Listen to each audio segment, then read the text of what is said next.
رسول کریم صلی اللہ علیہ وآلہ وسلم نے دعا کو عبادت کا مغز قرار دیا۔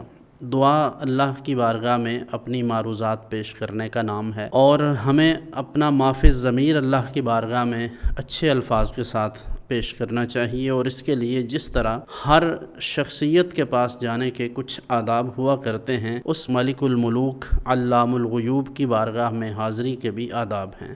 چنانچہ دعا مانگتے وقت اپنی ہتھیلیوں کو سیدھا رکھیں